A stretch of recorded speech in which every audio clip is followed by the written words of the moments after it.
Hola Cecilia, muchas gracias por conectarte. Hola Mauricio, un gusto estar conversando hoy día contigo. Perfecto, hablemos entonces de las elecciones. Partamos de lo general. A tu juicio, el resultado, en línea con lo que decían las encuestas, pero con una amplia diferencia, nos gustaría entender qué factores explican esta victoria de José Antonio Kast y qué tipo de mandato político recibe para impulsar su programa económico.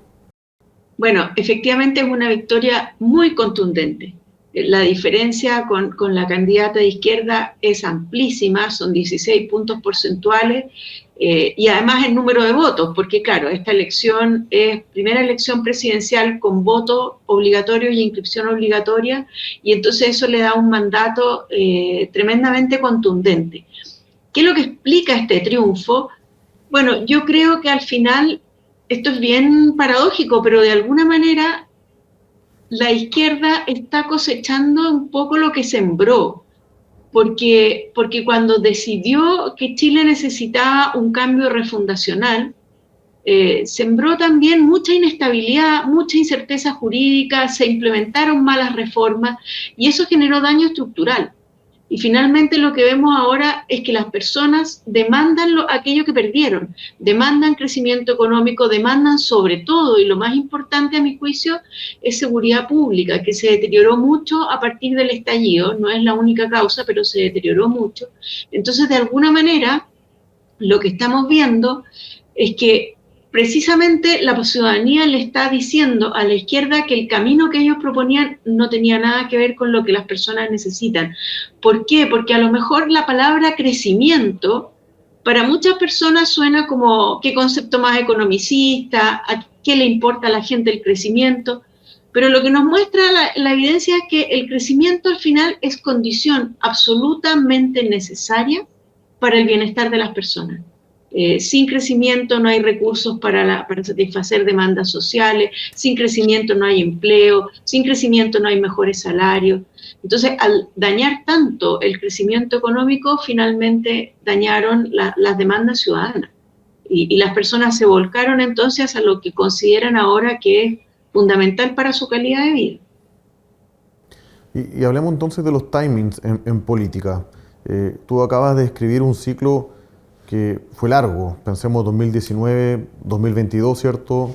El rechazo a la primera reforma a la Constitución, pero también puede sonar el titular como un nuevo gobierno reformista de cara a la oposición. No sé si es tan reformista, es más de orden y de retomar la senda del crecimiento. ¿Cómo ves tú la gobernabilidad en este nuevo ciclo político? Bueno, el tema de la gobernabilidad es todavía un desafío pendiente. Aquí partimos en un buen punto de partida, que es un gobierno con un claro apoyo ciudadano en su punto de partida. Eso ayuda, pero no asegura la gobernabilidad, lamentablemente. Ahí hay un desafío. Seguimos teniendo un sistema político muy fragmentado, seguimos, y esto es un problema mundial, seguimos en un contexto bastante polarizado. Lamentablemente en esta discusión política las redes sociales son dañinas para tener una discusión política en serio. Basta ver lo que eran los debates nomás, en que no se podían conversar los temas de fondo. Entonces yo creo que ese es un desafío y el gobierno va a tener que buscar un equilibrio que es complejo entre, entre lograr resolver urgencias que son muy importantes para la ciudadanía, pero eso no basta, porque si uno resuelve la urgencia de seguridad pública, que creo que tiene que ser la prioridad uno, si de alguna manera se destraban proyectos de inversión, claro, podemos tener una mejoría de corto plazo, pero una mejoría más permanente, la meta de duplicar nuestro crecimiento de tendencia, exige reformas legales. Eh, y que toman tiempo y que necesitan acuerdos. Entonces, un tema muy importante a mi juicio, una meta que se debería poner este gobierno nuevo desde el primer día, es poder entregar la banda a alguien que sea, a lo mejor, no necesariamente del Partido Republicano, pero sí de una coalición bastante amplia que ojalá se empiece a constituir desde hoy día mismo. Y en ese sentido, ya se empieza a tratar de adivinar, pronosticar cómo va a ser la conformación de gabinete, cuáles van a ser las primeras señales, cuáles van a ser los primeros proyectos que se busquen impulsar. A tu juicio, ¿cuáles son las señales claves en los primeros 90 días de gobierno? Y quizás también desde hoy hasta marzo del próximo año, que debiera este nuevo gobierno entregar al mercado. ¿Cuáles son las claves? ¿Qué deberíamos esperar como señales? Mira, Mauricio, tú lo dijiste, yo creo que el trabajo tiene que partir con mucha fuerza hoy día mismo. Y van a tener que trabajar muy fuerte en los meses de verano y esto reconociendo además que 4 años es un periodo muy corto, entonces ojalá perder el menos tiempo posible después en discusiones de reparticiones de cuotas de poder, ojalá desde ahora ya empezar a conformar los equipos, y con un criterio lo menos clientelista posible, con un criterio efectivamente de convocar a gente que tenga experiencia, que tenga sus conceptos bien claros, que vaya a lo mejor más allá y yo creo que tiene que ir más allá del Partido Republicano. Este es un partido muy nuevo, en ese sentido aquí hay un éxito político enorme, de un partido que se constituyó hace poco tiempo y tiene esta votación, es un gran éxito político, pero es un partido que no tiene a lo mejor un equipo lo suficientemente grande como para conformar un gobierno, son muchos cargos que hay que entregar.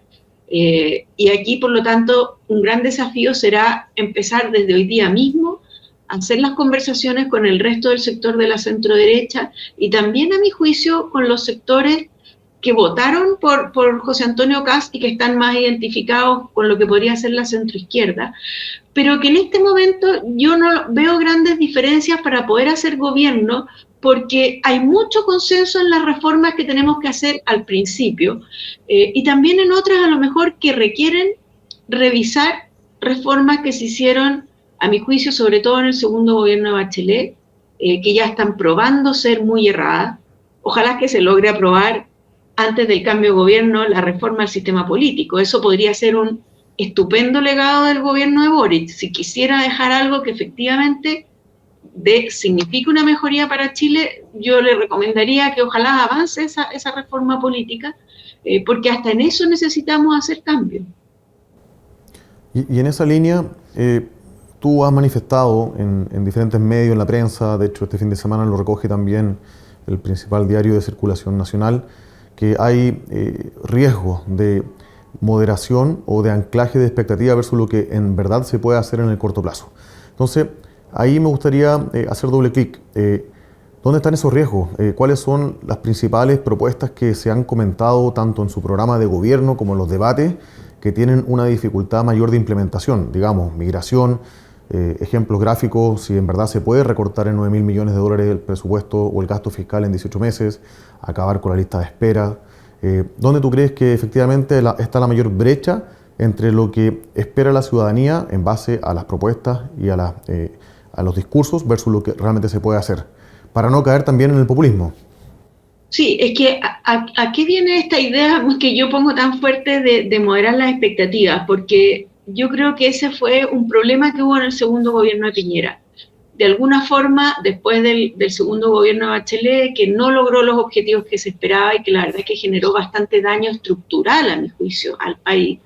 De alguna manera en ese minuto se dio a entender, bueno, aquí viene un nuevo gobierno que en poco tiempo va a arreglar los problemas. Y los problemas no eran tan simples. Los problemas son complejos. Los problemas además requerían cambios legales. Ese gobierno no tenía mayoría en ninguna de las dos cámaras. Y a mi juicio se generó una expectativa muy positiva, así lo mostró en ese minuto la bolsa, lo mostraron las estimaciones que se hacían de crecimiento, que se vieron frustradas. Y yo creo que hay que aprender esa lección. Nuevamente, es un gobierno que tiene un gran apoyo ciudadano, pero no tiene mayoría en ninguna de las dos cámaras. Esa es una primera cosa que hay que tener claro. ¿Y en qué elementos yo veo más difícil? Fíjate que, a ver, yo tengo una muy mala percepción de lo que han sido la gestión en este gobierno de Gabriel Boric. Y creo que ahí se puede hacer una mejoría bastante efectiva y a lo mejor de corto plazo. Podría avanzarse bastante, por ejemplo, en temas de listas de espera. Podría avanzarse relativamente rápido en destrabar una serie de permisos que generen algún dinamismo en la actividad en el corto plazo. Las otras metas, la meta del ajuste fiscal, que yo lo veo súper necesario, Yo creo que tenemos que hacer un ajuste fiscal, que no se trata de recortar gasto en total, y creo que el problema del déficit fiscal se debería ir resolviendo por la vía de mayor crecimiento, más que por recortes muy drásticos de gasto, pero sí necesita el nuevo gobierno crearse espacios de gasto para ponerle recursos a lo que son las prioridades ciudadanas. Y lo primero es seguridad pública. Ese para mí es el elemento central. La seguridad pública, a mí me tocó verlo, no ser parte de este tema en el comando de Evelyn Matei, pero sí ver las propuestas que se hicieron. Aquí hay que destinar bastantes recursos a mejorar la inteligencia. Se le destinan muy pocos recursos en Chile a la Agencia Nacional de Inteligencia, esta famosa ANI. La verdad que es paupérrimo el trabajo que se hace ahí. Eso hay que mejorarlo claramente porque es la única forma de controlar el tema del crimen organizado y el tema del narcotráfico. Se necesita más inteligencia, eso no es barato, eso es costoso, pero creo que hay que darle prioridad y poner los recursos que sean necesarios en eso, buscando espacios de eficiencia en otro ítem de gasto, que debería ser burocracia, porque, a ver, este gobierno, el actual, habla mucho de que han sido muy responsables fiscalmente, pero cuando uno mira los datos, ve que, por ejemplo, el gasto en lo que se llama bienes y servicios de consumo y producción ha crecido enormemente, enormemente. Y más aún ha crecido el gasto en personal. El gasto en personal ha crecido fuertemente. Si uno compara lo que vamos a gastar el año 2025 en personal respecto a lo que se gastó en 2022, son 3.000 millones de dólares adicionales que estamos gastando en términos reales. No por inflación, sino que en términos reales esto ha aumentado en 3.000 millones de dólares. Ahí hay espacios de eficiencia de gasto, obviamente tienen costo político, pero a mi juicio son movimientos que hay que hacerlos y tiene que aprovechar los primeros meses en que tenga apoyo popular para hacer estos cambios que son políticamente más costosos. La Contraloría puede ayudarse, la Contraloría puede ayudar como ya ayudó de alguna manera con el tema del fraude de las licencias médicas. Como ese, hay muchos otros espacios en que se están haciendo trampas o fraudes para recibir beneficios que no corresponden. Yo creo que eso hay que darle prioridad también en el corto plazo. Y volviendo a la narrativa para los inversionistas, digo narrativa porque es lo que se tiene al alcance de la mano en los primeros días. ¿Cuáles son las señales que a tu juicio son necesarias para recomponer confianza y eventualmente atraer inversión extranjera, pero principalmente local? Y aquí quiero destacar algunos puntos. Algunos dicen que, tú lo mencionaste, seguridad pública es clave para atraer inversión. Después, permisología, que los proyectos eventualmente tengan una carta GAN más clara y más corta. Algunos dicen recorte de impuestos, pero muy pocos incluso hablan de reintegrar los sistemas en la parte tributaria. ¿Cuáles son, a tu juicio, los elementos clave? Bueno, yo creo que para los inversionistas el concepto clave es certeza jurídica. Ese es el concepto clave. Que de alguna manera se den las garantías de que se van a realizar proyectos de inversión y se van a poder obtener los retornos que uno estima. Obviamente siempre va a haber variables que pueden afectar los retornos, pero que esas variables no vengan de la política del Estado. O sea, yo tengo el diagnóstico que en la situación actual de Chile, el Estado, en vez de ser un agente colaborador al desarrollo, es la principal traba al desarrollo. Y eso es lo que hay que revertir. Suena muy fácil decirlo, pero es bien complejo de hacer y abarca muchos temas. Tú mencionaste ahí varios.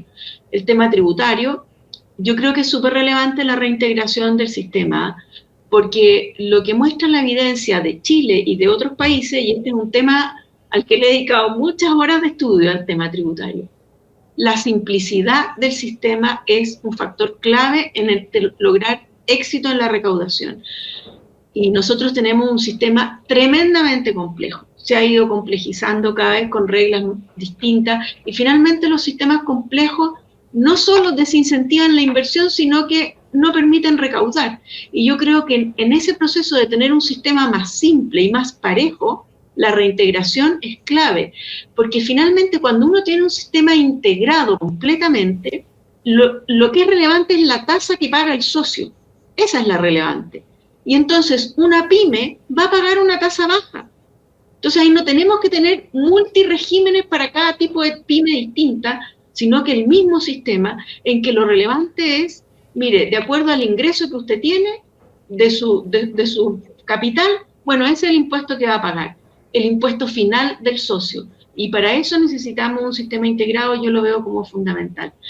Y aquí está todo el tema de los permisos, de asegurar plazos, no se trata de relajar estándares, sino de asegurar criterios, de invariabilidad normativa, no solo invariabilidad tributaria, también invariabilidad en las normas, que no van a salir cuando esté terminando el proyecto con nuevas trabas adicionales, creo que eso es clave.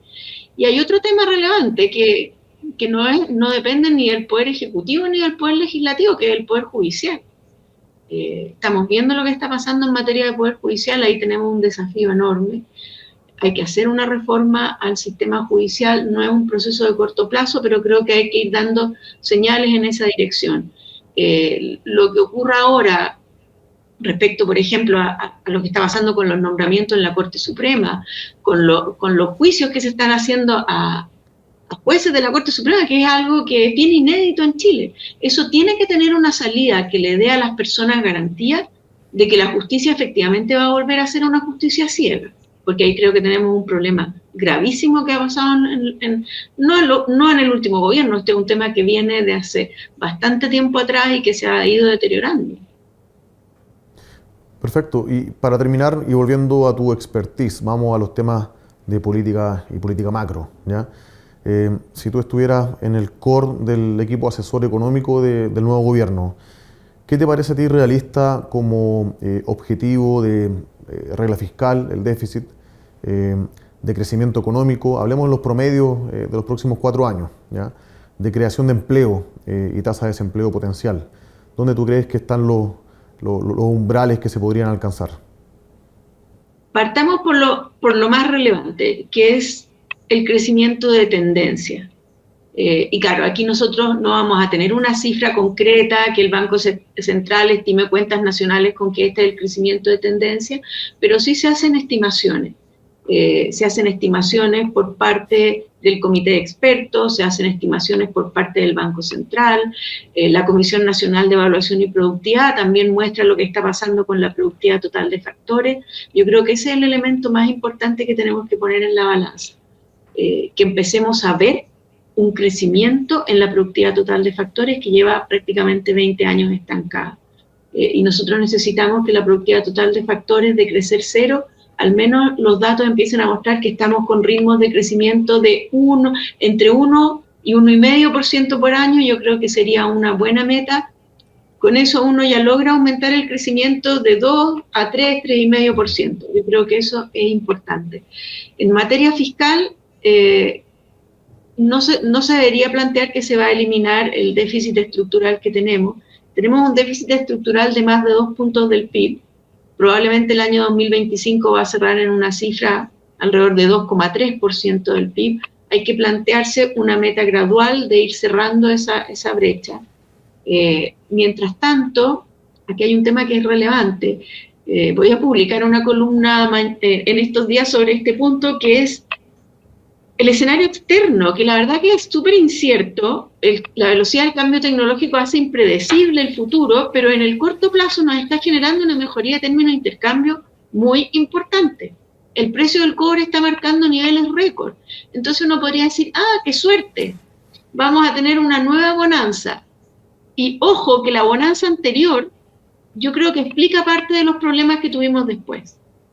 Y lo que uno tendría que decir es, ahorre esa holgura que se va a generar en el resultado fiscal efectivo, no en el resultado estructural, y la meta tiene que seguir siendo eliminar este déficit de tendencia fiscal y ahorremos los recursos. Entonces, no volvamos a cometer el error del pasado, que todos los años nos fuimos subiendo el precio del cobre de largo plazo y finalmente nos gastamos toda la holgura. Entonces, ese es como señal de prudencia respecto a las metas fiscales. No nos confiemos en la mejoría del precio del cobre que estamos viendo, que al parecer efectivamente vamos a tener buenos términos de intercambio. Eso es lo que pareciera darse ahora. Hay elementos bastante estructurales para explicar esta mejoría del precio del cobre y a lo mejor también del litio, pero pensemos siempre en términos estructurales. Lo que tenemos que hacer es mejorar la productividad total de factores, no solo el crecimiento del PIB. Perfecto. Cecilia, muchas gracias por tu tiempo, por tu análisis agudo pero también pertinente. Así que estamos en contacto para una próxima oportunidad. Perfecto, un agrado esta conversación y nos estaremos viendo prontamente. Vale, gracias.